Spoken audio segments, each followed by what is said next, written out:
tema muy especial para mí porque lo relaciono mucho con mi vida personal y voy a abrir un poco mi corazón en la parte testimonial. Entonces yo quiero que usted ponga mucha atención y que el Espíritu Santo nos ministre. Cuando preparo una prédica, cuando preparo una enseñanza, son dos cosas los que uno tiene que hacer. Lo primero es responsablemente prepararse lo mejor posible. Nosotros nos tenemos que preparar. Uno no se puede parar aquí al frente a improvisar a ver qué le sale, ¿verdad?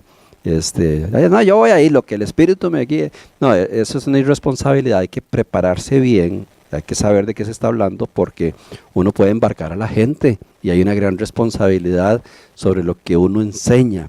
Esa es la palabra de Dios, que enseñemos la palabra con temor y temblor. O sea, que no voy a ver qué me salió ahí. Pero lo más importante es lo que Dios va a hacer con esa palabra. Y ahí el Espíritu Santo es el que utiliza a la persona que está aquí al frente para fluir con respecto a su propósito. Entonces muchas veces de lo que uno ha preparado durante toda la semana, ni habla, porque el Espíritu Santo lo conduce a entrar en un tema, porque sabe que hay alguien que necesita escucharlo, porque sabe que hay alguien que tiene que ser ministrado. Entonces de eso se trata la impartición de la palabra de Dios. Por eso es que decimos que Dios habla en nuestras reuniones. Y yo me pongo en total disposición en las manos de Dios y la guianza del Espíritu Santo para que Él conduzca lo que yo traigo, y si tengo que cambiarlo o eliminarlo o borrarlo, porque el Espíritu nos guía a hacer otra cosa, pues Dios conoce sus necesidades. Pero ese es un tema que tiene que ver mucho con nosotros y que podría ser, y es muy posible, que nos ha alterado a todos o nos ha afectado a todos de alguna u otra manera. Hoy voy a hablar sobre el rechazo. El rechazo es como arma mortal. El rechazo es algo terrible. El ser humano nació para ser aceptado. O sea, en la naturaleza de nosotros, Dios nos hizo para ser amados y para amar. En Mateo 23, el Señor resume todos los mandamientos, Él resume toda la ley que habían libros como los libros de Levítico, de Deuteronomio, de Números, que eran leyes y leyes y leyes, y los profetas y de todo, pero al final Jesús resume todas las leyes y los sintetiza en un par de versículos que quiero leer para ustedes. Dice Mateo 22:37, Jesús le dijo: amarás al Señor tu Dios con todo tu corazón, con toda tu alma y con toda tu mente. Ese es el primero y grande mandamiento. O sea, ¿cuál es el primer mandamiento del cristiano? Amar a Dios. O sea, Dios quiere que lo amemos. El primer mandamiento es amar a Dios. Y el segundo es semejante a amarás a tu prójimo como a ti mismo. De estos dos mandamientos pende toda la ley y los profetas. O sea, amarás al Señor tu Dios con todo tu corazón, con toda tu alma y con toda tu mente. Pondrás a Dios de primero en todo lo que vayas a hacer. Pensarás de Dios con amor en todo momento. Pero el segundo, en lo que se resume la ley, amarás a tu prójimo como a ti mismo. Y cuando entramos en esta parte, para poder amar al prójimo como a uno mismo, entonces uno tiene que amarse a uno mismo. ¿Amén? ¿Sí me explico? Uno tiene que amarse a uno mismo, y eso se llama autoestima. Cuando yo tengo la autoestima muy baja, cuando yo no tengo un buen amor a mí mismo, a mí me va a costar mucho amar a los demás, porque yo soy el que pongo el parámetro.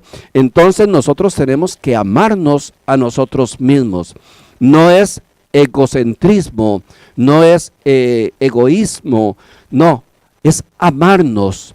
Usted se ama. Usted hoy salió de su casa y se abrigó porque usted no quería sentir frío. Eso es amor. Usted ahorita que salimos de acá, posiblemente va a llevar su cuerpo a comer, ¿verdad? Y no lo va a llevar al peor lugar, lo va a llevar al mejor lugar, o a su casa a comer lo que usted preparó, o a un restaurante bueno. ¿Por qué hace eso? Porque se ama a sí mismo. Porque usted quiere lo mejor para sí mismo. Usted se puso la ropa hoy donde sintió que se veía mejor. Porque usted se ama. Uno se cuida. Uno se cuida tanto que con un pequeño dolorcito de cabeza uno comienza a buscar una pastilla o algo porque uno no quiere estar mal. Eso es el autoamor, la autoestima, el amarse a sí mismo. Cuando yo me amo a sí mismo, ok, ese es el parámetro para amar al prójimo. Ok, si yo sé que necesito comer, pues también voy a amar al prójimo y sé que él necesita comer. Si yo sé que yo necesito abrigo, voy a entender que el prójimo necesita abrigo. Entonces, si yo voy por la calle o si yo sé de una situación de una persona que está pasando una crisis económica y no tiene que comer, no tiene que vestir, pues yo voy a amarlo como a sí mismo y voy a hacer con esa persona lo que haría por mí mismo. Amén. Entonces voy a ir y llevarle comida, voy a ir y llevarle ropa, voy a amarlo como a uno mismo. Entonces de aquí dice que pende, o sea, se cuelga toda la ley. Ya nosotros no nos tenemos que hacer sacrificios y un montón de cosas que para cumplirle a Dios, sino amar a Dios con todo nuestro corazón y a nuestro prójimo como a nosotros mismos. Entonces estamos en el concepto de que tenemos un Dios de amor. Dice Juan 4:8, un verso que posiblemente todos lo sabemos: el que no ama no ha conocido a Dios, porque Dios es, o sea, Dios es la esencia del amor. Y usted y yo fuimos hechos, formados a imagen y semejanza de, dígalo de Dios, ¿verdad? Dios es amor y usted y yo fuimos hechos a imagen y semejanza de Dios. Entonces, la naturaleza de nosotros es el amor. Nosotros por naturaleza amamos y por naturaleza necesitamos amor. ¿Usted cree que Dios requiere el amor de nosotros? Una pregunta difícil, ¿verdad? Sí lo requiere, por eso lo estableció como un mandamiento: amarás al Señor tu Dios. O sea, recuerde que usted tiene que amar a Dios, porque Dios es amor y el amor necesita reciprocidad. Entonces nosotros naturalmente somos puro amor. ¿Y cuándo se ve eso? Cuando alzas a un bebé en tus brazos. Cuando tienes a un bebé, ahora que Raúl está estrenando, ¿verdad?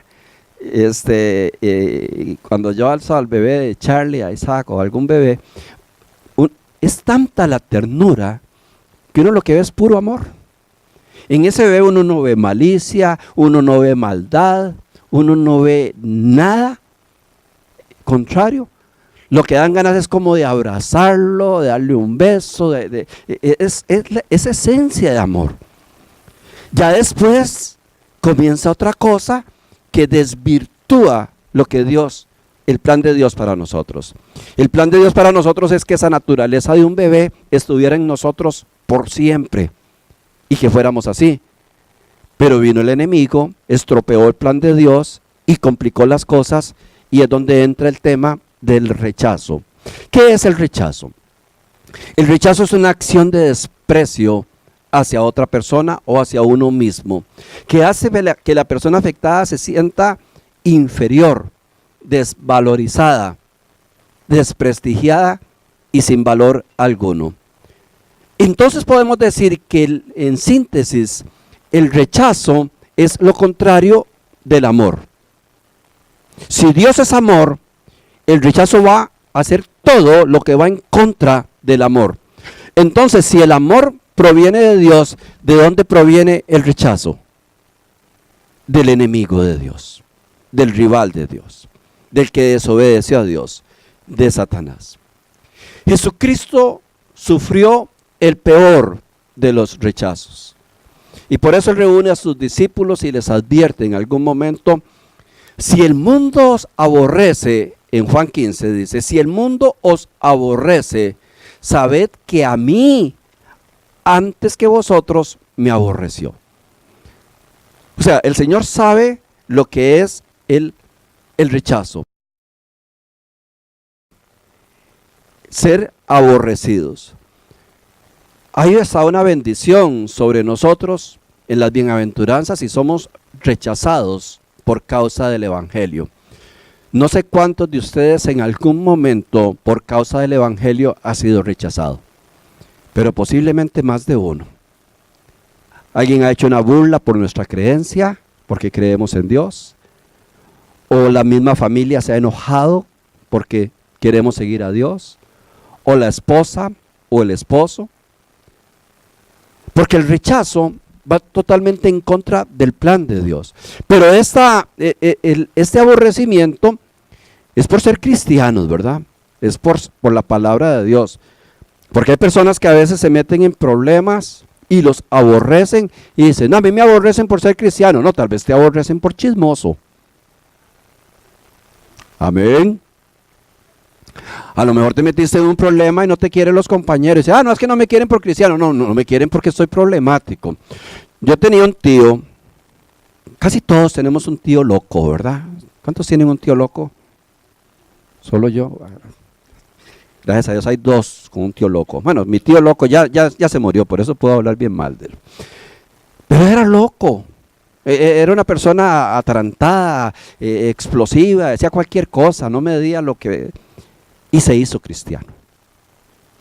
Y yo no sé si estaba mejor antes de cristiano o después de cristiano. Entonces cuando venía la procesión de Semana Santa, ¿verdad? Que en nuestros países hacen procesiones ahí jueves y viernes santo, y por las creencias del catolicismo, pues la gente no come carne esas. Entonces mi tío sacaba la parrilla, ¿verdad? Afuera de la casa y comenzaba a asar carne. Y ponía la grabadora ahí con cantos cristianos. Y cantando y tiraba las chuletas para arriba y todo. Y pasaba la procesión. Y ese olor a carne por todo lado. Y la gente lo aborrecía. Y él dice, me aborrecen por el Evangelio. Y yo decía, no, lo aborrecen por loco. Lo aborrecen. Y bueno, y ni les cuento las cosas más que hacía. A veces nosotros nos aborrecen. Y decimos, no, es que me aborrecen por ser cristiano. No, tal vez me aborrecen por mi comportamiento. Si yo en mi trabajo soy un vagabundo y nadie me quiere por vagabundo y me echan, yo no sé, no, me echaron por cristiano. No, me echaron por vago. Pero el que por motivo del cristianismo, por seguir a Dios, es aborrecido, está dentro de los bienaventurados, dentro de los dichosos. Porque Dios sabe lo que nosotros sufrimos. Jesús sabía lo que sufría y le dice a los discípulos, vea, a ustedes los van a aborrecer, pero no se preocupen, porque al primero que aborrecieron fue a mí. Y los van a aborrecer a causa de la verdad del Evangelio. En Isaías 53, tal vez unos 700, 600 años antes de Cristo, Elías comenzó a hablar de Jesús y sobre este proceso de rechazo que iba a tener, y en el versículo 3 se hace una semblanza de lo que iba a sufrir Jesús con respecto al rechazo. Despreciado y desechado entre los hombres, varón de dolores, experimentado en quebranto, y como que escondimos de él el rostro, fue menospreciado y no lo estimamos. Vean, eso es para que ustedes y yo sepamos lo triste que es ser despreciado y desechado. Pero que el número uno en desprecio y en desecho fue nuestro Señor. Lo primero es el desprecio, que es quitar el valor de las cosas. Que es hacer que una persona se sienta que no valga absolutamente nada. En estas épocas más modernas donde vivimos, y muchos provenimos de países latinos donde el machismo es tan fuerte, y uno ve el desprecio que muchas veces los hombres por machismo tienen de sus esposas. Y las tienen como que fuera casi un animal. Y un hombre entra y le mete una patada a la puerta y viene con un par de amigos y le grita a la pobre señora que tal vez está acostada, ¡venga, prepare comida! Y la mujer se tiene que levantar corriendo a ver qué prepara. Y si no prepara ahí mismo delante, bueno, ese hombre desprecia a la mujer. No le tiene ningún valor a su esposa. No le tiene ningún tipo de aprecio. Jesús fue despreciado, se le quitó todo lo que tenía de valor. Fue humillado hasta lo más bajo, desechado. El desechado es que convertimos algo en algo inservible, en algo inservible. ¿Qué desecha usted de su casa? ¿Qué desecha de su casa? Lo que no le sirve, ¿verdad? Lo que no le sirve. Ya cuando la refrigeradora ya en lugar de enfriar calienta, y que ya usted le hizo un montón de parches y de todo, y que ya definitivamente fuiste y compraste otra, ¿qué haces esa refrigeradora? La desecha. Ser desechado es muy feo porque lo apartan a uno, como que ya no vale nada. A mí me encantaba de joven, de niño, me encantaba mucho jugar fútbol. Bueno, todavía me encanta el fútbol, pero para mí era como lo máximo jugar fútbol. Yo estaba realizado, pero era malito. ¿Cuántos han sido malos en el soccer? Pues yo era el campeón de los malos, pero me encantaba jugar fútbol. Entonces cada vez que había un partidito, no sé cómo le dicen, una mejenga decimos nosotros, una cascarita, ¿va? Cascarita es mexicano. ¿Cómo se dice en Honduras eso? Un potrón, una potra. Ya van a salir malas palabras, mejor no pregunto más, ¿verdad? Una mejenga, una cascarita. Entonces yo me iba a jugar, ¿verdad? Y cuando habíamos tal vez unos 15 o 20, los más buenos decían, bueno, vamos a escoger, a hacer los equipos. Entonces agarraban a todo el grupo y yo sentía un frío ya en mí cuando decían eso. Porque comenzaba, yo y decía el otro, yo y yo y yo sacaba la cabeza así, y se me quedaba, y yo y yo ¿Saben quién era el último? Su servidor. Y siempre ya cuando llegaba a eso, ya yo estaba a punto de llorar, porque era desechado. Al final decían, bueno, déjense Fernando, ustedes, era igual. Y me ponían de portero, porque ahí no hace nada uno. Era igual, si jugaba o no jugaba. Entonces yo recuerdo que para mí lo más terrible de ir a jugar cascarita era el momento de la rifa, porque yo me iba a sentir desechado. Es terrible cuando usted es la tercera opción y le dijeron, hágalo usted porque no hay nadie.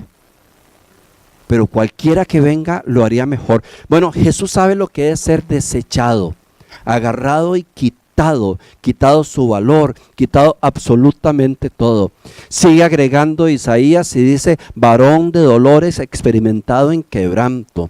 Entonces, si alguien sabe lo que son dolores, si alguien sabe lo que es sufrimiento, si alguien sabe lo que es quebrantado, es nuestro Señor. Por eso es que dice la palabra de Dios, porque que tenemos un sumo sacerdote que se puede compadecer de nosotros, porque vivió todo lo que hemos vivido nosotros. Nosotros no podemos impresionar a Jesús contándole lo mal que estamos, porque Jesús sufrió todo lo que un ser humano puede sufrir, porque Él pasó en la negación del amor, que es el rechazo de la humanidad. Totalmente un plan de Satanás que lo bajó al nivel más bajo para que nadie se diera cuenta. Y lo peor que hay con el rechazo de Jesús es que está activo hasta el día de hoy. ¿Cuántas personas no rechazan a Jesús el día de hoy? Cientos o miles de millones. Lo han cambiado por cualquier cosa, hasta por una religión. Hay una anécdota que me ha encantado siempre y la usábamos para ministrar, que cuenta de un padre que tenía un papá de familia que trabajaba. Él era el controlador de las máquinas donde los puentes pasaban los trenes de alta velocidad, y él tenía que controlar eso porque había que mover muchas cosas exactas para que los trenes pasaran exactamente por la vía que tenían que pasar, que no se descarrilaran, que se abrieran los puentes, porque abajo pasaban barcos. Entonces el padre tenía un trabajo sumamente complicado y difícil. Y él como como lo hemos hecho la mayoría de padres, un día llevó a su hijo a que viera su trabajo. Entonces lo llevó y lo puso en la cabina y le dice, usted va a ver, de aquí si yo aprieto eso se levanta tal cosa y aquí se detienen. Y estaba con esto, pero el padre se fue sumiendo en su trabajo, en su responsabilidad y de pronto no apareció el hijo. Y el papá comenzó a buscar y vio que no estaba el hijo. Él estaba en la cabina de control, comenzó a preocuparse, pero su mismo compromiso con lo que estaba haciendo no le permitía irse de donde estaba. Dice que venía un tren con 750 personas, un tren de alta velocidad. Y en ese tren, ustedes saben que en un tren, pues cada quien va en su mundo, ¿verdad? Algunos vienen hablando, otros vienen peleando, otros vienen riéndose. Los trenes de alta velocidad, hay algunos vagones que son cafetería y bar y se llenan y la gente viene ahí celebrando y de fiesta y con música. Es un mundo, un tren es un mundo, ahí viene gente llorando, viene gente riéndose, vienen familias enteras, va gente para fiestas, va gente para funerales, es un mundo completo. Entonces la gente viene en ese tren, el padre ya está desesperado porque no encuentra a su hijo y en ese momento el padre tiene que bajar el puente para que pase el tren, porque lo tenían levantado para que pasaran los barcos. Cuando están abiertos los puentes, el padre mira con un gran asombro y con un gran dolor y con un gran susto que su hijo había caído exactamente en el engranaje que bajaba los puentes. Entonces el padre se desespera y ve que su hijo se acaba de caer en los engranajes. Pero él tiene que tomar una decisión. Ya no hay tiempo para ir a sacar al niño. Pero si él detiene lo que está haciendo, el tren se descarrila y las 750 personas morirían. Va a haber una tremenda explosión. Es un tren de alta velocidad que va a chocar prácticamente contra una pared. Y en cuestión de segundos, el padre tiene que tomar la decisión más grande, más importante posiblemente de toda su vida. Bueno, o salvo a mi hijo o salvo los 750. O dejo el puente así, corro, saco a mi hijo del engranaje, o bajo el puente, pero trituro a mi hijo y salvo a los 750. Cuenta la historia que el padre actuó de la manera que él pensó que era mejor, salvando a la mayor cantidad de personas. Y con todo el dolor presionó el botón que bajó el puente, trituró a su hijo. Fue algo prácticamente secreto lo que pasó. ¿Sabe qué pasó con la gente que iba en el tren? Nada. Nadie se dio cuenta de nada. Siguieron bebiendo, siguieron riendo o llorando. Nadie se dio cuenta que se acababa de dar un sacrificio para que todos estuvieran vivos. Nadie se lo imaginó siquiera.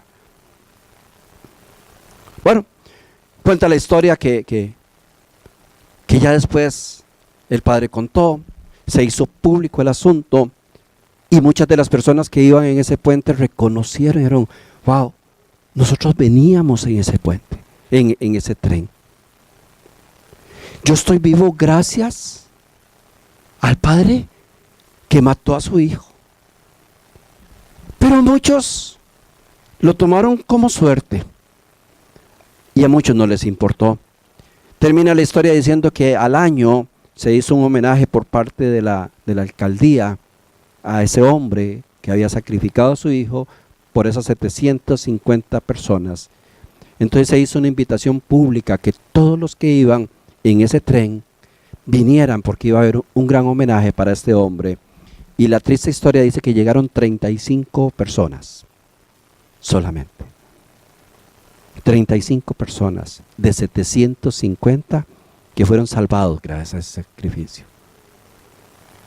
Esa es una forma moderna, tal vez, de entender lo que hizo Jesús por nosotros.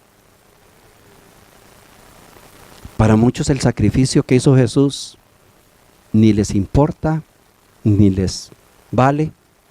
Muchos lo agarran hasta en broma. Otros dicen, bueno, y si lo hizo fue porque quiso, nadie le dijo que lo hiciera. Muchos se les llama, se les convoca a ese Jesús que te dio vida. Dice, no. ¿Saben qué se llama eso? Rechazo. Sentir el rechazo. Llegar al Padre, bueno, yo quiero conocer a los 750 que salvé.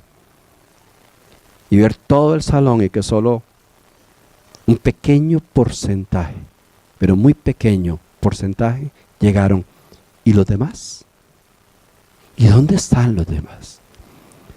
La pregunta que posiblemente hace Dios, ¿y dónde está el resto de los que sacrifiqué a mi hijo para que fueran salvos? ¿Sabe qué están? Rechazando, despreciando, desechando. Por eso Jesús sabe lo que significa el rechazo. Por eso Dios sabe lo que significa el rechazo. El rechazo es un arma mortal.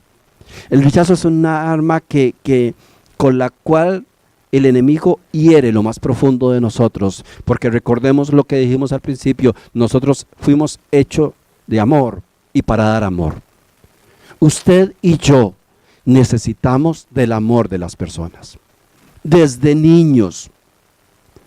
¿Cree usted que el niño no necesita el amor? Aunque no tenga conciencia, necesita el amor. Bueno, tiene que haber quien lo bañe, tiene que haber quien le dé alimento, quien lo cobije, quien lo proteja. Él necesita del amor, porque esos son actos de amor. Usted y yo necesitamos del amor, y muchas veces por tanto golpe y tanto rechazo nos hacemos como los valientes y dice, a mí la verdad es que a mí qué me importa, me quieran o no me quieran. Y eso es una mentira. Para nosotros es importante que nos quieran. Nosotros nacimos para ser amados, y Satanás lo sabe, y Satanás usa a las personas que a veces más queremos para que nos hieran, para que nos rechacen, para que nos causen ese dolor antinatural. Y muchas veces por ese dolor hasta la emprendemos con Dios. Muchas veces por ese dolor hasta nos apartamos del amor de Dios. Porque el rechazo quiere sacarte completamente del amor de Dios. Yo creo que todos, posiblemente, todos los que estamos acá, podríamos contar una historia de rechazo. Y algunos podríamos contar muchas historias, pero ¿cómo duele ser rechazado? ¿Cómo duele? Y si usted es de las personas que dice, a mí no me duele, yo quiero decirle que usted está en una fuerte crisis, porque está en contra de su naturaleza. Porque nosotros necesitamos ser amados. Y si bien cuando las personas que nos tienen que amar no nos aman, viene Dios y pone ese amor en nosotros para protegernos, para guardarnos, para salvarnos. Yo voy a contar una parte de mi testimonio personal, y lo hago con mucho respeto y con mucho amor hacia mis padres, y lo explico principalmente, no tanto como una historia ilustrativa, sino como algo que tal vez lo acerque a usted, lo haga entender un poquito muchas de las realidades que uno está viviendo en ese tiempo. Y yo vengo de un hogar muy, muy pobre, de un hogar completamente despedazado. Yo nací en uno de los barrios pobres de la ciudad de San José, de mi país. Era un barrio, cuando yo tengo noción, habían 4 esquinas y en cada esquina había una cantina, ¿verdad? Imagínense más o menos qué barrio era, ¿verdad? Entonces, casi que mis compañeros de juego eran todos los borrachos que estaban en las esquinas, ¿verdad? Que ahí dormían y ahí amanecían. Muchas veces para entrar a la casa uno tenía que decirle a los borrachos, con permiso, y le pasaba por encima a uno para poder entrar a la casa, porque dormían en la pura entrada de la casa. La casa era bastante pobre, maloliente, no teníamos los recursos. Mi papá era un alcohólico que tomaba todos los días, caía de alcoholismo, habíamos perdido todo y mamá estaba con una gran, aparte de la tristeza y el dolor y el sufrimiento por los hijos que tenía y la escasez y todas las desgracias que trae el alcoholismo, y mamá se le diagnosticó una enfermedad que en ese momento era incurable. Entonces era un caos terrible. Yo tenía 3 hermanos mayores y ayer me puse a sacar las matemáticas y venían todos con un año de diferencia. O sea, nació uno, el otro año exactamente nació el otro, y el otro año exactamente nació el otro, venían a año, ¿verdad? Y saqué que entre algunos lo que hay son como 12 meses o sea, poquitito, y mamá quedó embarazada prácticamente en la cuarentena, ¿verdad? Y venía el otro. Entonces una mujer con 3 hijos, en una miseria, con un hombre borracho, con un hombre con todo lo que genera un borracho, comíamos, muchas veces teníamos que comer de lo que nos regalaban. Recuerdo que un señor que trabajaba en el mercado pasaba muchas veces en las tardes, porque él recogía lo que era basura prácticamente, y dejaba una caja en la casa. Y ahí entonces mamá tenía que agarrar los tomates y sacarle lo que se le podía al tomate o a la lechuga o a lo que sea. A alguien le contaba ayer que en las carnicerías hay ciertos cortes que no se venden. Entonces le llaman desperdicios, ¿verdad? Entonces a veces hay que ir a traer desperdicios a las carnicerías, como para los animales. Y de eso se hacía la sopa, o de eso se hacía lo que teníamos que comer. O sea, era una miseria terrible. Y en miseria con 3 hijos es más terrible todavía. Es más terrible. Y en medio de esa situación, en medio de ese caos, surge una gran noticia. Mamá embarazada otra vez. Todos venían un año, ¿verdad? Uno. Entre la hermana que me subsigue y yo, hay 2 años. O sea, hubo una ventana. Entonces yo me imagino que mamá había dicho, hasta que al fin paró la cosecha, ¿verdad? Entonces, a los 2 años, nazco yo, o mamá queda embarazada. ¿Qué creen ustedes? Y no me van a hacer sentir mal, pero ¿qué creen ustedes que piensa una mujer en esa situación al saber que está embarazada? ¡Qué desgracia! ¡Qué desdicha! ¿Y ahora qué voy a hacer? Yo no creo que mamá pensara en hacer un baby shower, ni que hiciera una fiesta para hacer una caja y que salieran globos celestes. Yo creo que lo único que pasa por la cabeza de una mamá así es dolor, tristeza y susto. Y a lo mejor se dice, wow, pobrecito el pastor, usted no sabe cómo le fue a usted tampoco, mejor no escarbe mucho. Pero yo les cuento esto porque es algo que yo pude hablar con mis padres y tengo toda la información de primera mano. Pero es lógico que la noticia que apareció era una noticia espantosa. ¿Ahora qué vamos a hacer? Entonces mamá se da cuenta que está embarazada, y después de la llorada y después del montón de sustos y todo, viene una etapa muy difícil.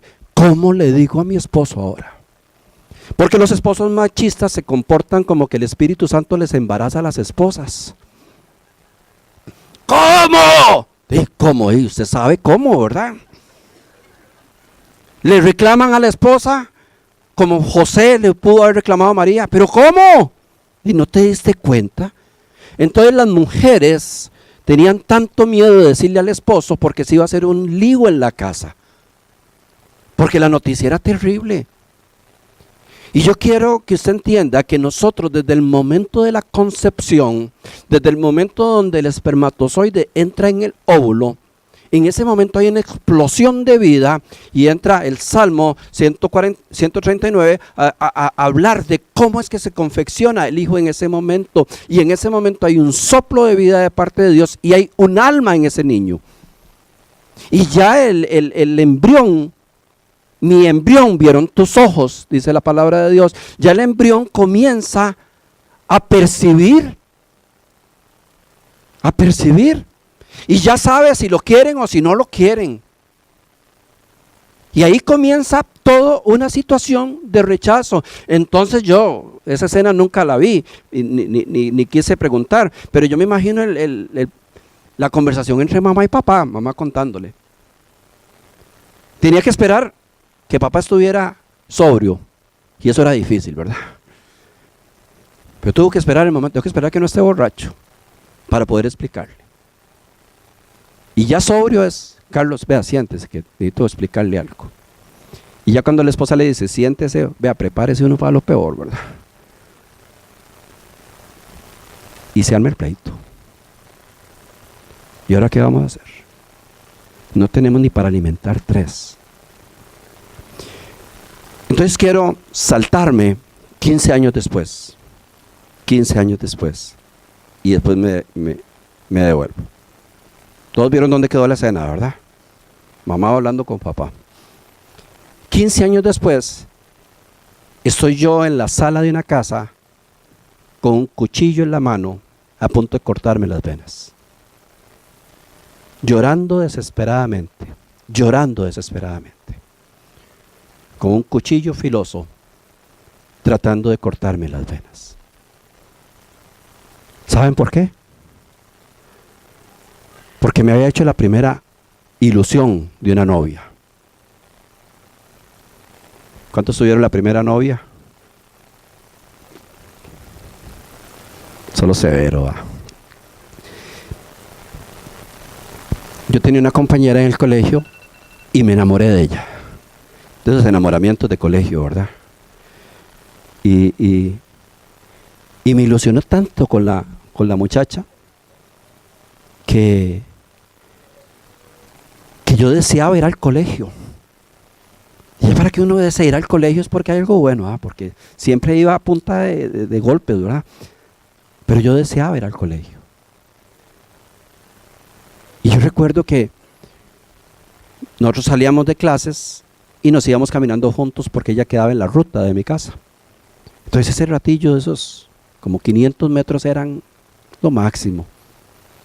Y cuando yo veía que estaba lloviendo en la tarde, yo era el hombre más feliz del mundo. Porque ella llevaba una sombrilla. Y entonces íbamos juntos. Yo estaba como loco, ¿verdad? Está Mayra por ahí. Es que no puedo decir muchos detalles, ¿verdad? Entonces yo me enamoré de la chiquilla. Me enamoré. Y me fui al instructivo que había que hacer cuando uno se enamoraba de alguien. Mira, pues tiene que declarársele. Y ya entonces comencé a ver cómo era que se declaraban, ¿verdad? Y entonces un día tomé la decisión de declarármele. Y eso es algo terrible, ¿verdad? Yo no sé si... ¿Cuántos hombres no, es que no los meto en un compromiso, y yo sé que... Pero ir a declarársele a una mujer cuando uno no sabe es algo terrible. Ya si uno está seguro está bien, pero cuando uno no sabe si le van a decir... Entonces yo recuerdo que ese día fui y digo, y me le declaro. Y me le declaré. Casi lloro del susto. Y adivinen qué me dijo. Nel pastel, me dijo. ¿Y saben qué hice yo cuando me dijo que no? Me puse a llorar. Y delante de ella, qué cuadro, ¿verdad? Me puse a llorar. Y todavía yo llorando. Le digo, y tal vez si lloro me dice que sí, ¿verdad? ¿Estás segura? No, yo lo quiero como un amigo. Eso, ese cuentito sí duele, ¿verdad? Yo lo quiero como un amigo. Bueno, la cosa fue que ella se fue y yo me fui destrozado para la casa. Entré a la casa y me fui directo a la cocina y agarré el cuchillo para cortarme las venas. ¿Qué lleva a un muchachito, unos 14, 15 años, a tomar una medida tan radical porque una chiquilla le dijo que no quería. Se abrió una herida que había estado golpeando durante muchos años y que ya no se soportaba seguir. Dios hizo algo sobrenatural en ese momento, y yo recuerdo que yo estaba en la sala de la casa, con el cuchillo en la mano, ya empezando a romperme los brazos, y en eso tocaron la puerta, y no la tocaron, la empujaron, y entró alguien a la casa, entró un amigo de la familia, un muchacho, y ya él se alarmó, y ahí pasaron un montón de otras cosas, que eso otra historia. Pero Dios impidió. Pero la gran pregunta es esa: ¿cómo es posible que un muchachito tan joven, solo porque la chiquilla le dijo que no querían ser, decida matarse? Porque hay un trabajo de rechazo, y ahora me voy a devolver los 15 años. Entonces, a los 15 años yo estoy en el vientre de mi mamá sabiendo que no me quieren. Y comienzan ellos a tomar una decisión que asolapadamente se le dice: bueno, vamos a tomar algo para que le baje la menstruación, que al final de cuentas es un aborto, ¿verdad? Entonces mamá comienza a tomar manzanilla, Coca-Cola, Mejorales, de todo lo que, en ese tiempo no había internet, ¿verdad? De todo lo que le decía a la gente que era bueno para que bajara la regla. Métodos abortivos.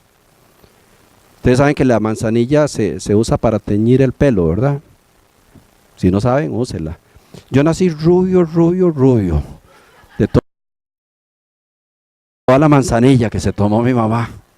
Parecía como un noruego, un sueco, rubio. Y pasan los meses y sigo creciendo y nada que bajó la regla. Entonces papá y mamá toman una decisión de abortarme. No, definitivamente no podemos tenerlo. Estamos comiendo prácticamente basura. Es imposible tener un hijo en este momento. A mí no me abortaron por falta de presupuesto, nada más. Pero comenzaron a buscar quién podía practicar un aborto. Y yo adentro. Y el alma del bebé percibiendo el rechazo, sintiéndose rechazado. Cuando practican un aborto, aunque el embrión es pequeñito y se ve tan claro donde van las pinzas y de todo acercándose, se ve donde se estremece el embrión, donde se quita, donde trata de protegerse. Todo lo que pasa en un embarazo lo percibe el niño. Claro, ya después no se pudo. ¿Y qué se hace muchas veces cuando no se puede? Bueno, aceptémoslo. Entonces comienza como que no hubiera pasado nada. Ya se le pueden pintar el cuarto de celeste y ponerle un carro de carreras y un bienvenido. Pero ya ese bebé, ese niño, esa alma fue totalmente rechazado por sus padres. Totalmente rechazado. Ya viene en contra de la naturaleza de Dios. Ya viene con un dolor, que es el dolor más grande para un ser humano, ser rechazado. Por eso fue que 15 años después se le hizo muy sencillo, cuando vio que alguien que amó le rechazó, le reactivó lo que había pasado 15 años antes y dijo: yo no quiero vivir más. Yo no quiero pasar un minuto más en esta vida. Entonces yo nazco y comienzo a desarrollarme ya con un sentimiento de rechazo terrible. Y cuando un niño es muy rechazado, busca llamar la atención para recibir el amor que quiere. Y los niños buscan llamar la atención cuando han sido rechazados de las maneras más extrañas. hasta rompiendo cosas, desobedeciendo, actuando extraño. Entonces papá y mamá comenzaron a ver que habían tenido un bicho raro. Es que este es rarísimo, hace cada cosa. Si hay una visita, él hace algo especial, pero especialmente malo, ¿verdad? Para llamar la atención. Porque el rechazado comienza a actuar para llamar la atención, para decirles, oiga, yo existo, véanme. Hay una necesidad tan grande en el niño de atraer la atención, porque necesita amor. Porque lo que está pidiendo a gritos es amor. Entonces yo a los 6 años era un niño insoportable, pero insoportable.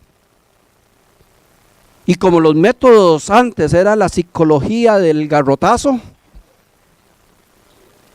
entonces la única opción que veían mis papás para corregirme era el castigo. Entonces me daban palo. Y entre más palo me daban, más malo me hacía, porque más demandaba amor, más exigía amor. Y se hace un círculo de violencia. El niño no sabe lo que está haciendo, el niño está pidiendo ser amado, porque es su naturaleza, para eso lo hizo Dios. Como no sabe cómo pedirlo, lo pide haciendo tonteras, y los padres le pegan, y eso produce más dolor y más rechazo. Iglesia, a mí me pegaban día y noche, y la mayoría de veces merecido, pero a veces me daban unas. Y yo después preguntaba, ¿pero por qué fue esa? ¿Por qué fue? No supe. Porque tal vez aparecía un vaso quebrado y ni siquiera hacían encuesta, ya era yo. Y tal vez.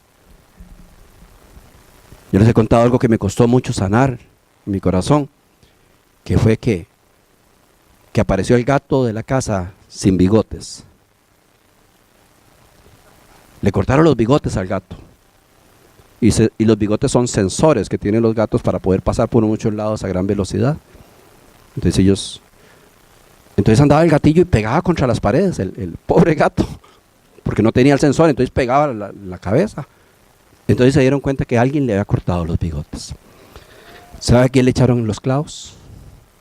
A mí. Hicieron una reunión.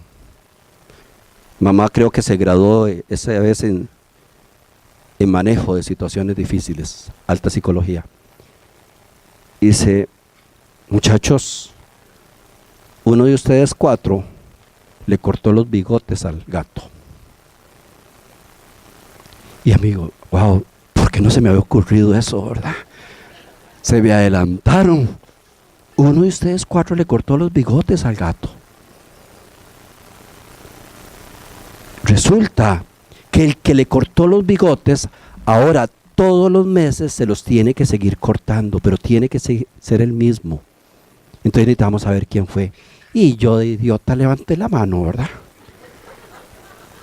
Para poder seguirle cortando. Y me dieron una apaleada que casi me matan. Fue mi hermanilla. Me lo confesó como 40 años después. Me dieron una casi me matan. Injustamente. ¿Qué causa eso? Más dolor y más rechazo. Entonces, rapidito, yo comencé, primero cuando uno es niño, uno comienza a hacer cosas y le dan, y le dan, y le dan, y le dan, pero llega un momento donde ya uno tiene cierto cuerpo, cierta adolescencia y todo, entonces ya uno comienza a decir, no suave. Y comienza uno a rebelarse contra los padres. Entonces comencé a buscar y hacer cosas que nadie hacía en la casa.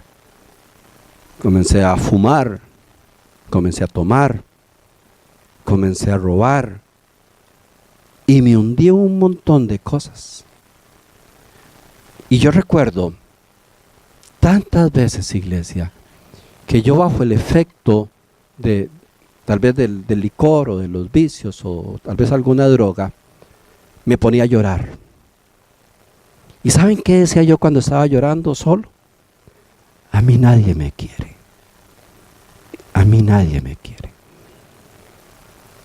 Y ese llanto estaba constantemente en mí. A mí nadie me quiere. A mí no me quiere. En la escuela me llevaron hasta la dirección y yo lloraba. ¿Pero qué le pasa? Es que a mí nadie me quiere. A mí nadie me quiere. Era un niño rechazado.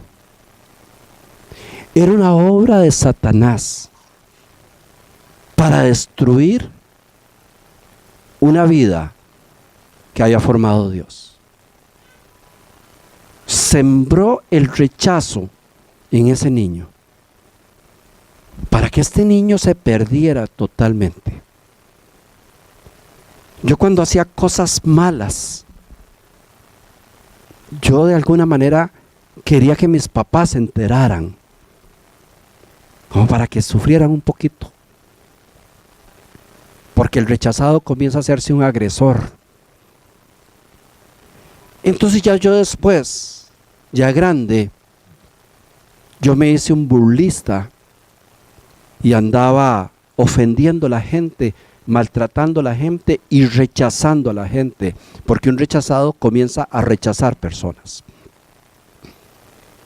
Entonces yo era experto para estar en un grupo y hacer sentir a alguien bien miserable que se tuviera que ir. Porque la obra de Satanás es que uno reproduzca y se convierte en un agresor.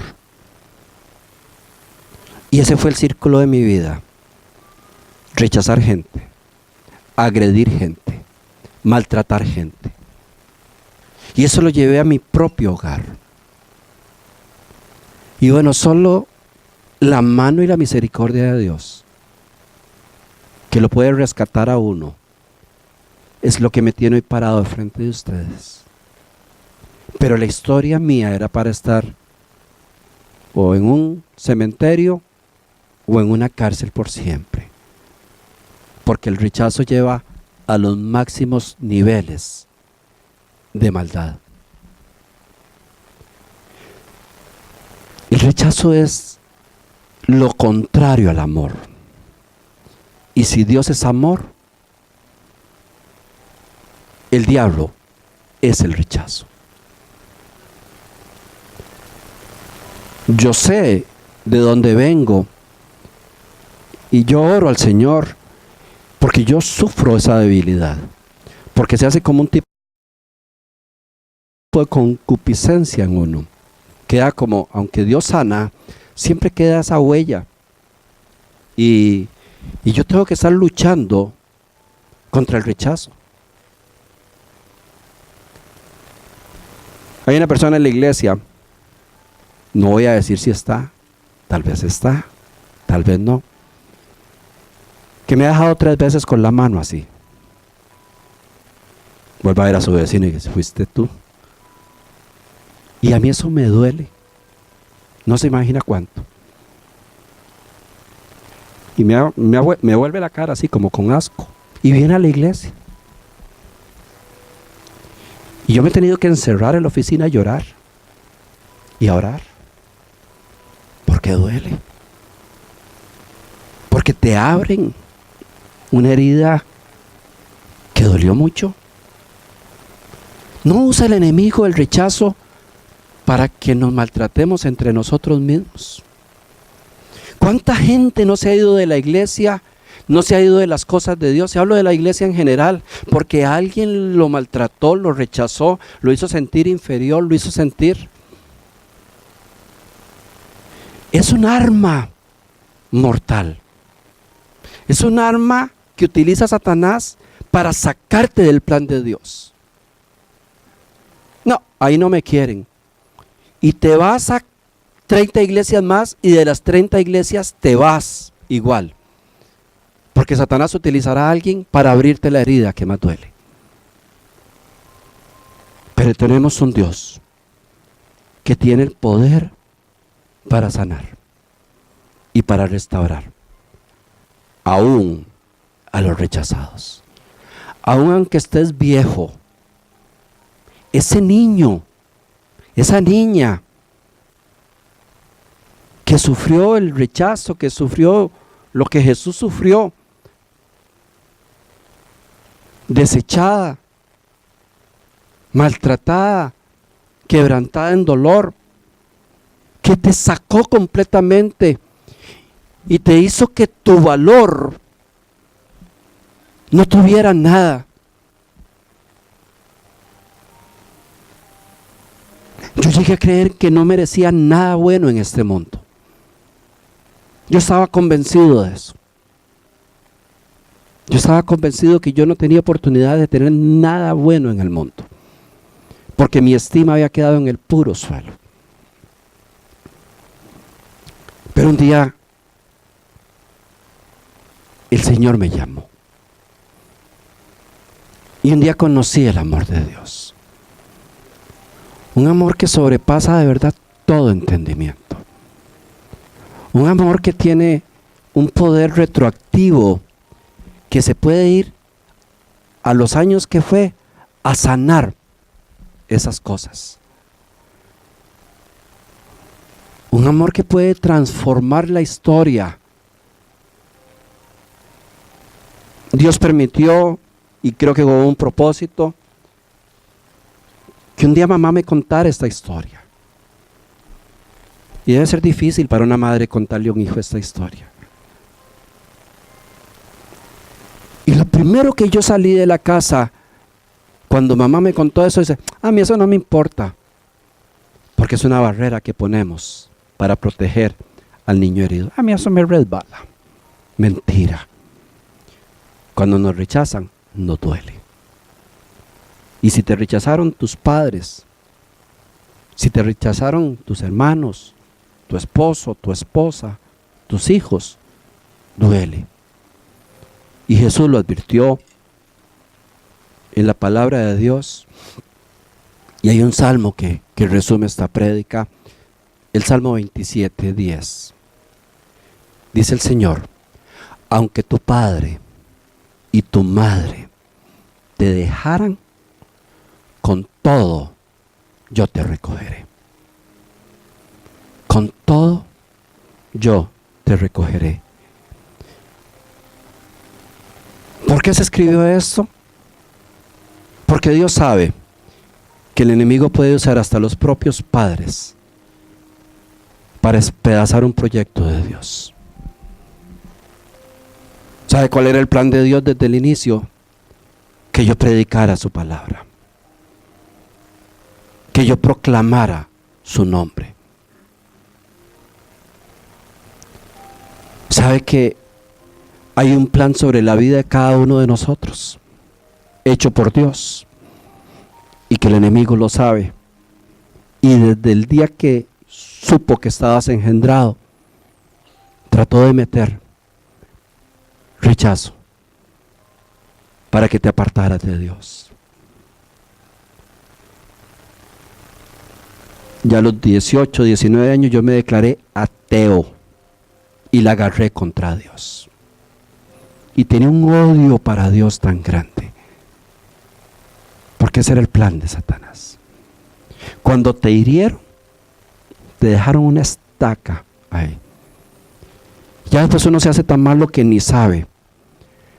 Termino contándoles, en mi trabajo en Costa Rica me tocaba visitar los centros de las prisiones, los centros de adaptación social, y tuve la oportunidad una vez de ir a la cárcel más terrible que hay en mi país. Se llama La Reforma, y por el tipo de trabajo que yo realizaba tuve que ir en una ocasión a máxima seguridad y entrar por los pasillos de máxima seguridad, donde tienen a los presos, los tenían abajo. Yo caminé por un pasillo aéreo y yo pude ir viéndolos. Los tienen como animales, como perros, encadenados o en unos lugares indecentes, y los tienen que tener ahí. Y yo recuerdo que yo iba con 4 oficiales, porque son muy agresivos y hacen cosas muy malas. Entonces iban 2 y yo iba bien asustado, ¿verdad? Y cuando yo iba caminando por ahí, un tipo que estaba abajo me gritó y me comenzó a ofender, pero con las peores palabras. Y el policía me dijo, no lo vuelva a ver, no lo vuelvas a ver. Y ese hombre comenzó a gritar Y me decía, volveme a ver, y fue tal. Es con usted, y me decía, el de la camisa tal. Y comenzó a gritar tanto, y yo cada grito de ese hombre me retumbaba tan fuerte. Y yo de reojo podía ver los gestos que hacía. Y recuerdo que ese hombre comenzó a gritar y gritar y gritar. Y de un momento a otro me di cuenta que este hombre comenzó a maldecir a su propia mamá. Y comenzó a decir, por tu culpa, vieja tal. Y comenzó a soltar. Y me dijo uno de los guardas, cuando se pone desesperado, siempre la agarra contra la mamá. Ya ustedes sabrán por qué. Por un rechazo. Porque al final le echamos las culpas al que nos rechazó. Yo estaba tan feliz en la iglesia, llegó tal persona, me rechazó y me fui, fue por culpa de esa persona. Y ahora me aparté de Dios por culpa de esa persona. Y ahora me hago bien malo por culpa de esa persona.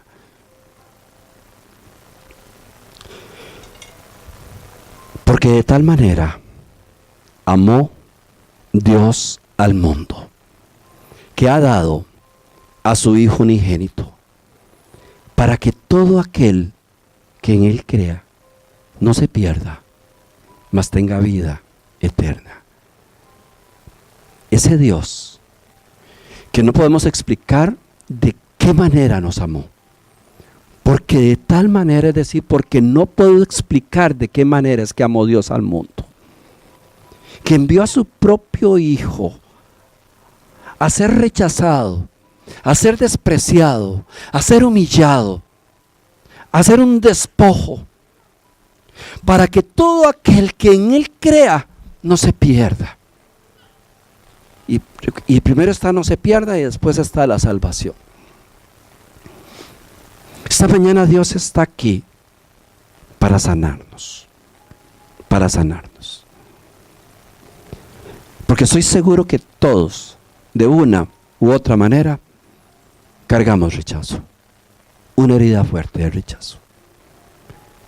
Y ese Dios al que yo recurro muchas veces desesperado y llorando porque me rechazaron, está aquí y es un sanador de corazones. Y cambia la historia. Yo hoy abro mi corazón y les cuento la historia más triste de mi vida. Pero la puedo contar en paz y en gozo. Hoy puedo llamar a mamá por teléfono o irla a ver cuando estoy allá y compartir con ella en gozo y en paz. No porque es mi mamá, no, porque la perdoné. Porque Dios sacó esa daga y generó una sanidad.